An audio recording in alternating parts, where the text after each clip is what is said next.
Buenos días a todos y todas. Esta ponencia se llama Leer la resistencia escolar sin romanticismo, una propuesta sociológica sobre culturas juveniles, género y clase en la formación del profesorado de secundaria. Lo que aquí presento no es un estudio con resultados empíricos, sino una experiencia de innovación docente en la formación inicial del profesorado de secundaria. El problema que nos interesa es cómo leer sociológicamente ciertas conductas del alumnado que en la vida escolar ordinaria suelen nombrarse de manera demasiado rápida. Desafío, apatía, falta de respeto o en ocasiones en términos incluso heroicos contra la reproducción social.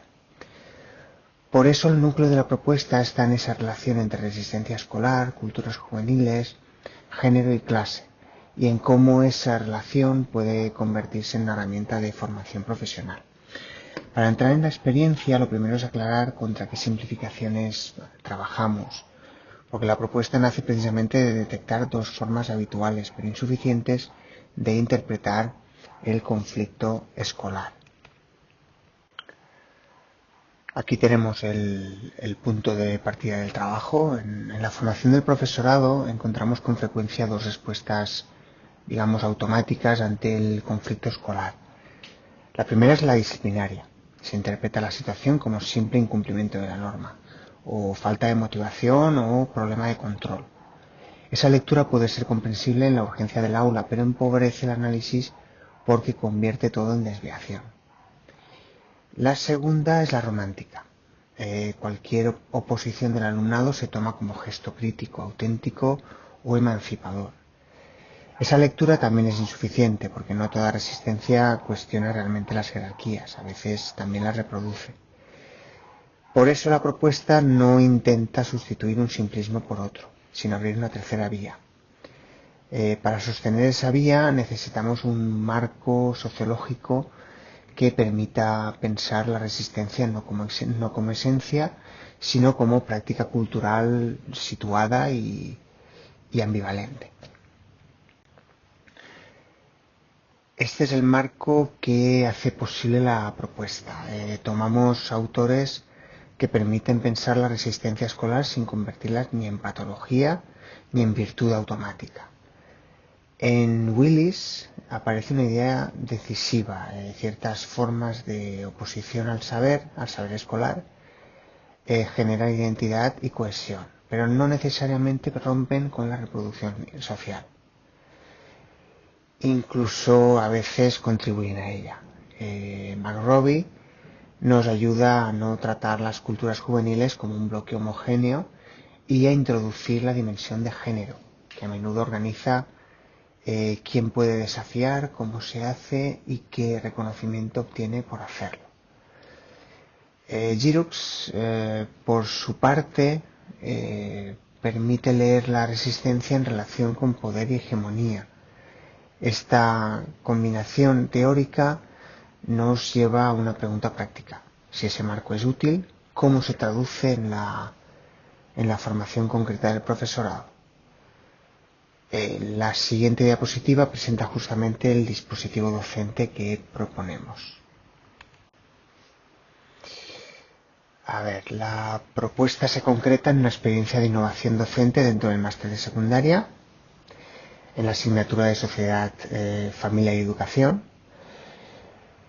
Conviene subrayarlo porque orienta bien las expectativas. No venimos a mostrar una intervención evaluada con resultados, sino un modo de organizar el aprendizaje para producir una mirada profesional más fina.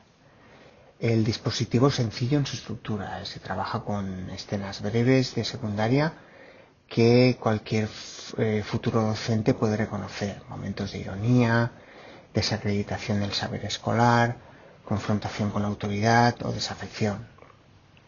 Lo importante es que esas escenas no se presentan como material excepcional, sino como situaciones ordinarias que activan interpretaciones muy rápidas. A partir de ahí, la actividad consiste en desplazar esas interpretaciones. Para entender cómo se activa ese desplazamiento, la siguiente diapositiva baja un poco más al terreno y muestra el tipo de escenas con las que se trabaja. Estas son las escenas que vertebran el trabajo. No buscan ofrecer un catálogo exhaustivo, sino fijar situaciones reconocibles en la vida escolar.